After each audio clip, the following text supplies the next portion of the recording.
Please remain standing for the invocation.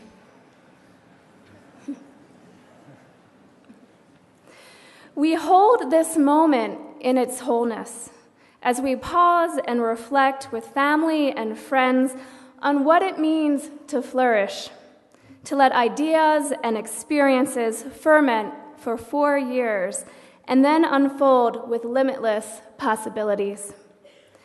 We hold this moment in its wholeness as we pause to embrace the relief and unsettledness, the tears and the laughter as a gift, an offering that comes from being authentically present to this education.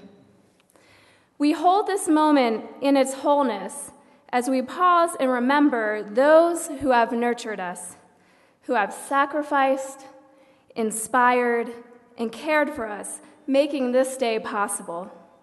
Those who are here today in body as witnesses, those who are watching from a distance, and loved ones who have passed away and are here in spirit. As we breathe deeply and slowly, may the wisdom of what we hold as sacred surround us, giving us strength to bless our experience of this place. Amen.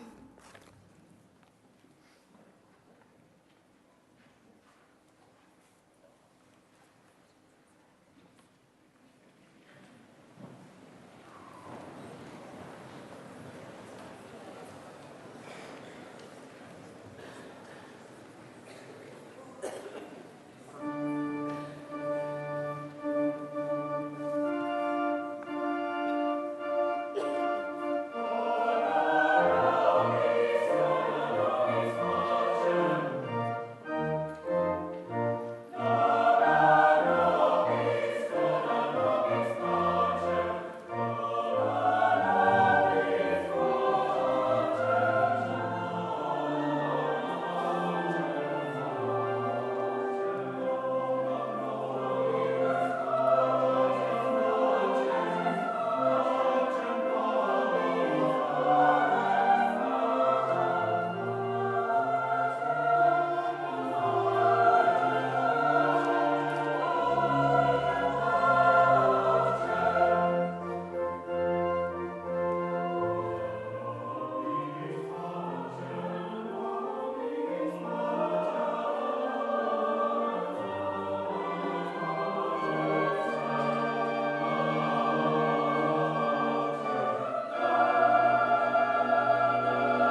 Good afternoon, and welcome to our parents, families, friends, and most importantly, our graduating seniors.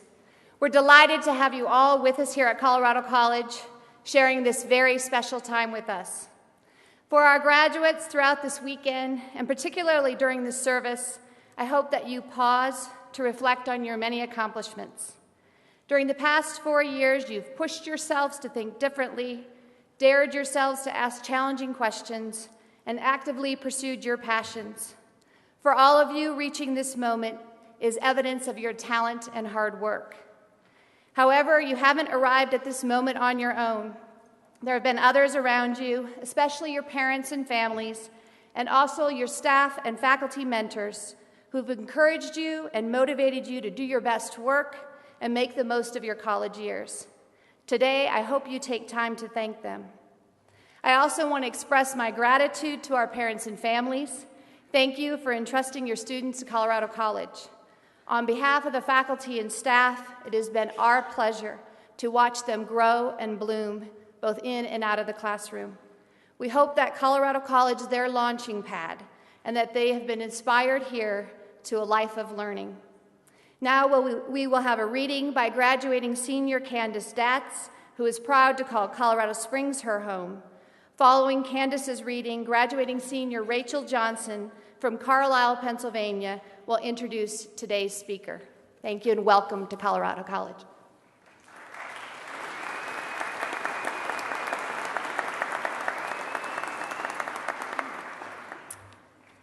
Thank you, President Tiefenthaler.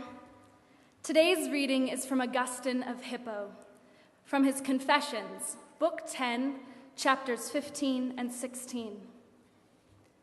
How vast, my God, is the depth of our memory. Its extent is profound, boundless. Who can know its limits? And although this memory is a power of my own mind, part of my nature, I cannot contain the whole of it, even though it is of myself. My mind is too narrow to embrace what it knows. So where do these things lie that it can touch? I have no words to frame my wonder about these matters, so I contemplate them in silence. People go to admire the high mountains and the mighty courses of the sea, the great force of rivers, the stars that I have myself seen, and that ocean which I believe to lie beyond my direct experience. They forget themselves and see nothing marvelous in our calling to mind these things at a moment when they do not lie before us. Yet I could not speak of them unless these mountains and waters and rivers and stars, all of which I have seen, and that great ocean I have only heard about, were they not available to the sight of my memory, and there arrayed just as they are in the world outside. Their images exist inside me, but not themselves, and I know through what sense each has come to me. But such images are not the only things in the vast halls of my memory. There I also keep my studies of the liberal arts. These treasures are gathered inside me as if in an innermost place, but it is not a place. I remember my studies differently than I remember sensory things. I hold inside myself not only their images, but their very content, what beautiful literature is, what solid argument is, what penetrating analysis is. Whatever I know of these matters is not like a sound which came and faded, a voice in the air which can be recollected, although I hear it no longer. When I think about what questions I may ask the world, I remember the words through which these insights came to me, and know those sounds no longer exist. But my own mind holds the notions they expressed, even though no sight or sound or any bodily sense any longer opens them to me. I keep them fast in my memory, not as images, but as the very substance of my learning.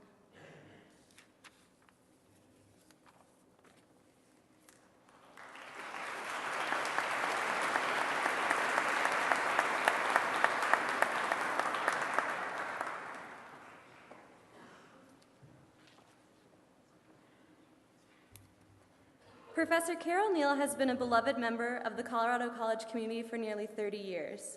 Carol teaches classes covering ancient Rome, the Middle Ages, and the Renaissance, and still somehow finds time to serve as the history department chair.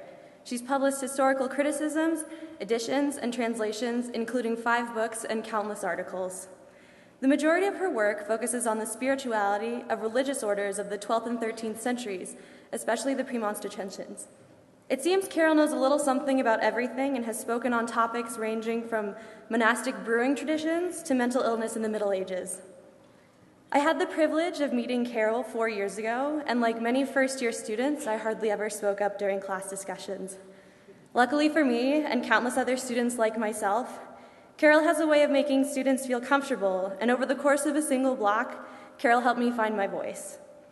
Carol encourages her students to look at history from a different perspective, allowing us to connect the material we study with our own personal experience. She's one of the most brilliant and humble people I've ever had the pleasure of meeting, and there's truly no other faculty member that I believe better represents the spirit of Colorado College than Professor Carol Neel. She shaped me not only as a student, but also helped me grow into the person I am today, and I feel that I can call Carol not only a mentor, but also a friend. It is my great honor to introduce Professor Carol Neel as our 2013 Baccalaureate speaker.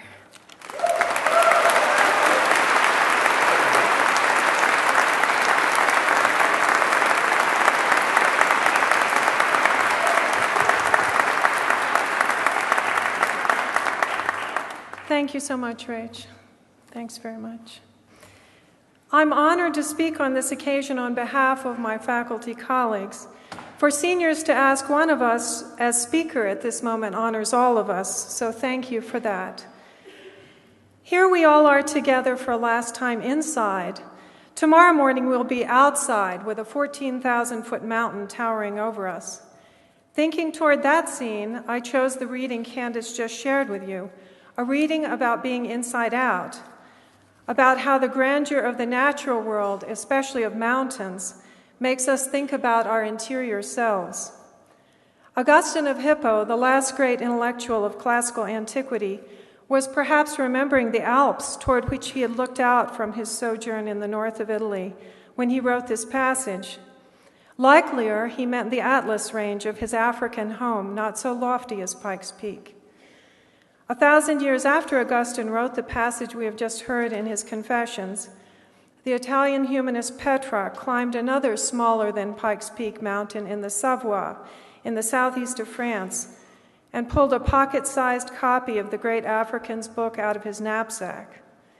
According to a letter he wrote that evening to a beloved teacher, Petrarch, by pure chance, opened the volume to Augustine's very passage about mountains, on human awe over natural grandeur. So we today, like Petrarch, pull that little book out of our jeans pockets. Candace and I did that for you. And look again at Augustine's thoughts on nature, human memory, and the place of education infusing them. People go to admire the high mountains and all the beauty of the universe, the African says. And then they forget themselves. I don't think that's true anymore, do you? In our culture, in 21st century culture, you seniors' culture, time in the mountains is time discovering yourself, expanding your possibilities, dissolving yourself into nature, going into the wild. Ancient and Renaissance people weren't so interested in wildness, maybe because they had more of it.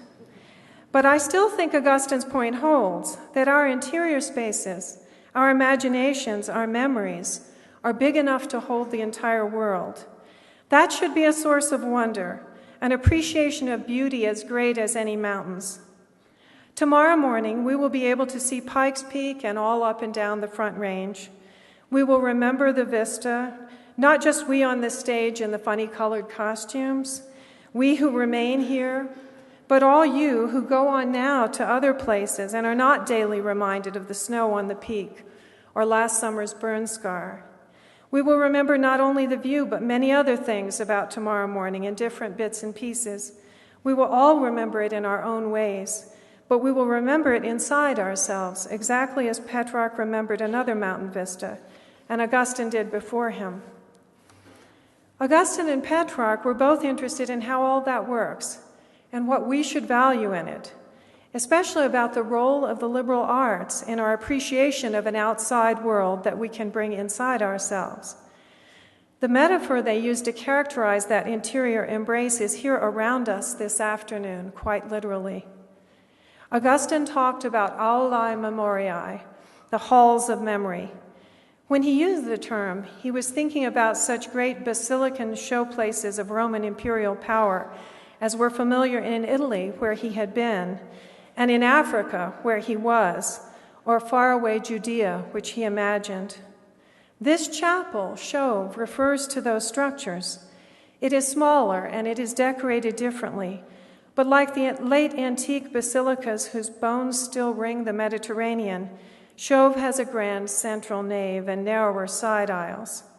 The whole points toward an apse, a head, the place where our attention is directed as we enter from the back, as we just did. At first, the emperor would stand in the apse on a dais to be hailed by his subjects. There, in later Christian times, the divine would seem to touch earth on an altar of sacrifice. The basilican form dominated the stone architecture of Europe up to Petrarch's time. In the Romanesque buildings our chapel imitates. It predicated Gothic style with its pointed arches flung higher, not as earthbound as these, but divided in similar tripartite dignity. So this Romanesque building is heir to all that, a well-worn, evocative figure for human imagination extended across time. Its massive stone frame suggests the universal amplitude of memory as we experience it differentially, filling it with our various desires, experiences, and recollections. But for all of us, it is capacious and resonant, a worthy storehouse not only for the events of ordinary days, but also for ceremonial moments like this graduation weekend. My hope is that we remember Baccalaureate today and commencement tomorrow the better by accepting this great space's invitation to consider our common memory and common enterprise, to consider, too, with Augustine the African, what this might have to do with the kind of study he says he owns, the same kind of study our seniors have just completed, and which we hope they too hold not just as an image, but as a toolkit for encountering the world they now fully possess. So let us take a moment to look around this building. I wonder how much the seniors have been here and what for. State occasions, all college occasions, more properly speaking, take place here. So you have come to Chauve, I guess, for convocation as these past 4 years have begun, and a few weeks ago when many of you were honored for your contributions. You have been here, too, for musical events. Some of you have been to the chapel for observances of your various religious faiths, and for meetings in sacred grounds, the coffee house below us. I understand that many of you have been up to the tower, and I'm sure that has been because you enjoyed the proximity to heaven. Not so many students, but many of us who are long-term members of this teaching community have been here again and again in Chauve for memorial services. So this is a joyful space, a space of artistic challenge, and a space of mourning, all at the same time. These layers of signification make it most of all a ritual space. It calls us to think behind the surfaces of the times at which we gather here, both to those moments' transcendent meaning and to the character of our community. Today, our being here in Chauve seals and ennobles the occasion of your leaving us. But this building, begun in 1929, is in a medieval style. How is its play on the past about us? And what does that have to do with Augustine's sense of memory? Chauve is a great hall, like the great halls of his memory, but how does its form engage our understanding? History helps us here, and as a historian, I have to laugh a little wickedly when I say that, because I am well aware that history is something we hijack. We never stand outside it dispassionately.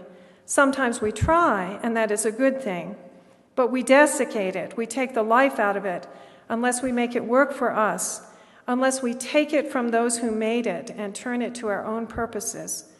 So when we note that this building is grounded in the history of Colorado College and the kind of education it represents, you need to notice how, not so much because that is interesting in itself, although it is, but because you, especially the seniors, need to steal away that big piece of your last 4 years so you can make of it what you will. So look around. You entered under a stone tympanum, the bas-relief sculpture under the west door of a great teacher, of Jesus as rabbi, a theme extended in the windows above it. More windows march up the side aisles, bordering the great nave where most of you sit. And that word nave means what it seems to, that it is a kind of ship which we enter as for a journey. The aisle windows tell about the spread of learning from the Roman Empire across Europe, especially to Britain. And the Pilgrim Chapel, to my left, has more windows, another showing Jesus triumphant, and then a lovely window with a less overtly Christian theme, one of King Arthur's knight Galahad. Here, the armored figure is a representation of victorious youth, that's you. And at the bottom of the window, we see something quite modern, soldiers of the First World War being blessed before they crossed the English Channel to fight in the trenches of Flanders. One could hope that worked for them, but the long list of CC students and alums inside the Palmer staircase, young men who died between 1917 and 1919, suggests it may not have in any direct way. But then everywhere around the building, on the ceiling, in the windows, are the heraldic symbols, the crests of educational institutions. The Ivies, other fine colleges, British universities, all of them connected in one way or another with the founders of the college, or the Shove family who built this chapel for it. So we see here more broadly that this building honors the ancestry of this college in an ancient Mediterranean tradition of learning, nourished in the European Middle Ages, a kind of education in which teachers and students are centered, in which knowledge is important in itself, but in which the central goal is the human reception of that knowledge. But we learn, too, that this specific historical tradition opens itself to a wider world, as the aisle windows tell, that this kind of education reaches out to many other traditions filled with variety and difference, what we today would call a diverse and global context. Now, that is the school book tour of this building. I have left out the great rose window behind me, but before we get there, let us look down at the stone itself, how it lies here in what used to be the high prairie. Shove's plan, its architectural footprint, is cruciform. It alludes to the cross as the primary symbol of European belief for many centuries, but beyond that, it is a virtually human form. It has arms and a head, so represents a human body on the earth. It suggests, like Leonardo da Vinci's Vitruvian Man, that the proportions of a man or woman's body are beautiful as the natural worlds are. They resolve into the geometric precisions of circles and squares and mathematical ratios of body to head, of arms to body. These simple relationships are the same as musical harmonies, and as people from long before Augustine to well after Petrarch believed, harmonies moved the very stars. So this building mirrors both heaven and the human self, purporting their essential likeness. Today, those of us using this lectern are mic'd, but you will find if you stand here, and I wonder if some of you have done this, and hoping you're alone in the building because it is kind of embarrassing to get caught out, you sing out. The acoustics are so beautiful that you will sound like an angel, even if you have not been one during this past week. So on some practical level, the association works. So Shove is made for sound, for human voices, and signing. But still more, it is made for light. The light of its windows wraps it, letting in the world outside, as do the various senses of a living person. Light comes into the head especially. Look behind me. The day floods in through the great rose window of the apse. The chapel is literally oriented, turned toward the orient, the rising of the sun. It so acknowledges light as enlightenment, as revelation, as learning, a metaphor shared by religions and philosophical traditions around the world. And there we find suspended the definitive window of the chapel, the end point of our visual experience here. That window is about, of all things, the liberal arts. the ways of learning that Augustine saw as agents of the human imagination, ordering and marshaling all the filmy imagery of our recollections. Here at CC, we have 42 majors. There are not that many departments, so some of those are interdisciplinary majors. Any way you cut it, that is a lot of disciplines, a lot of different ways of looking at the human and natural worlds. But properly speaking, there are really only 7 liberal arts, or at least there have been from the time this scheme of education was thought up in classical antiquity. In the image here behind me, Jesus again appears as the central figure, as teacher. Around him, this rose window actually has 10 petals. And the reason for that is that the great medieval disciplines of theology, medicine, and law, the graduate faculties of the first medieval university, Paris, still important studies, are added in here to what was studied as the liberal arts in the liberal arts faculty. Theology is at the top, with medicine on her right and law on her left. Some of you will go on to study medicine or law. I am guessing fewer will do theology, perhaps lamentably, but following on around from 2 o'clock, the same ancient and venerable liberal arts are personified, the 3 verbal arts, grammar, rhetoric, and logic or dialectic, and then the 4 mathematical arts, arithmetic, geometry, astronomy, music. Where, we ask, is comp lit? Where is neuroscience? One answer might be that they are not shown in the glass because the Middle Ages didn't study those disciplines' materials, but that would not be the best answer. We might instead say that the modern fields are represented there by implication because they proceed from the same conviction that to read, speak, and argue lucidly is to be able to explore both the order and the beauty of the world around us. And these glass ladies, at whose attributes, whose teaching tools you can now squint, gather into the body of this chapel as to the halls of our memory, such light as best illumines the treasures we assemble inside. The assemblage of these ancient and modern arts teaches us to order and to appreciate all the contents of our minds, the view on the outside of the peak, just as of human neurons and Nabokov's butterflies. Most importantly, it orients us. It gives us the direction toward which we want to aim our energies so we can seek beauty and find purpose. Chauve is made of stone and light. I and your other teachers are like you and unlike Augustine or even Petrarch, moderns. With you, we too look at the great squares and semicircular arches of this place as relics of the past. But today, with Augustine and Petrarch, I claim this place for you, for your use, even as you leave it here. Your learning and your voice are what it signifies. Your memory of it, like the halls of Augustine's memory, affirms the importance of your reception of the world you have taken in while you were students here. You share this with each other. You share it with us, your teachers, and you share it with the figures memorialized in these walls and windows, with a great community of human beings across time who have been taught with you that we hold all that we know in the light of our memory as washed with color by our study.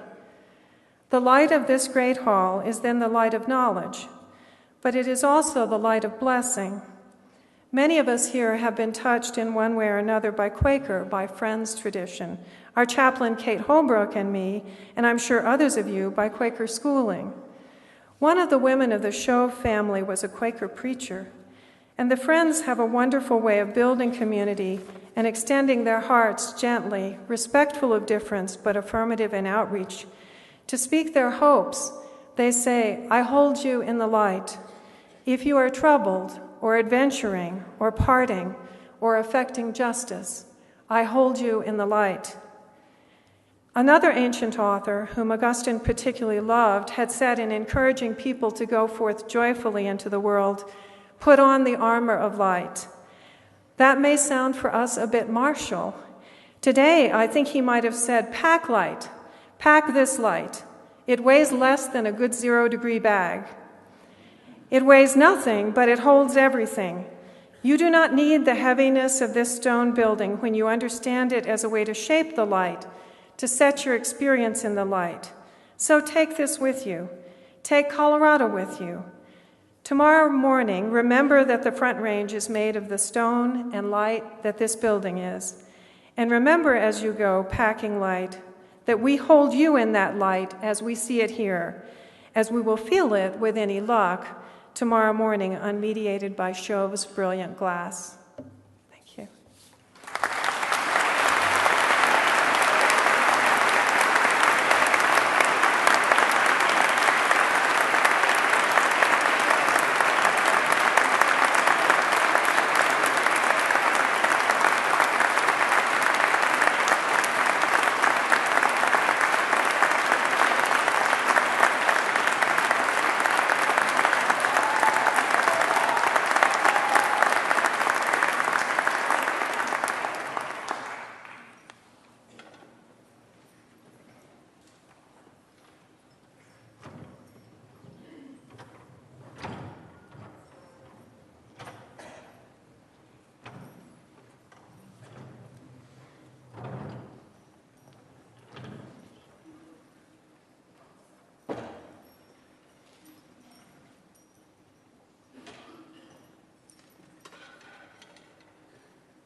graduating seniors, may the light of learning illuminate your path, guide you deeper into wonder, orienting you towards an imagination expansive enough to hold the universe as you give yourself fully and freely to the wider world.